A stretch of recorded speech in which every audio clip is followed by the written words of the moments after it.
Life is a battle. You're fighting back hunger from your family, the world's influences from your kids. You're fighting to build a world and a future, not just for yourself or for your children, but for your grandchildren. And most of us don't get to be kings carrying swords into a battlefield as we fight for those we love. We get stuff like this. This is my grandpa's, John Stefanick. He used this as a Slovak immigrant to build the dream that I am currently living today.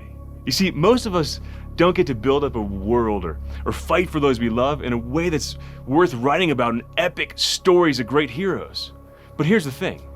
Not worth writing about doesn't mean not worth living, or not worth celebrating, or not worth great honor. God spent 90% of his life, 30 of his 33 years on earth, doing unnoticed quiet work, things that didn't make the story of the Bible, because they weren't worth writing about.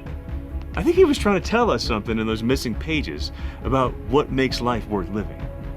Saint Joseph, who we celebrate today, is guardian of the Redeemer, patron of the universal church, terror of demons, spent his whole life hidden from any worldly honor, and as a poor, hardworking dad.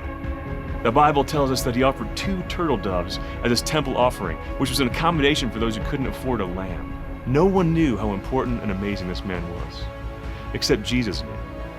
The woman he saw on the pillow next to him every morning knew, and God wanted Joseph to know.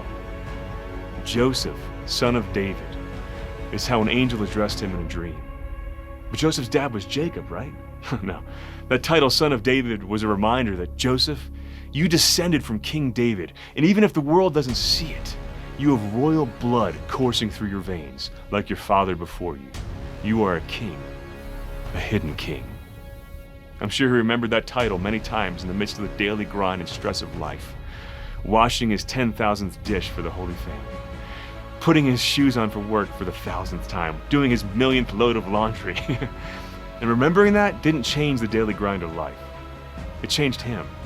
He didn't wonder, is there any point to all this? He did those things with the dignity of a king, because God reminded him of who he was. Listen. God wants to remind you of who you are. The quiet work of the everyday, God sees it. And those titles we tend to overlook, that the world doesn't celebrate, that have nothing to do with fame or money or worldly honors.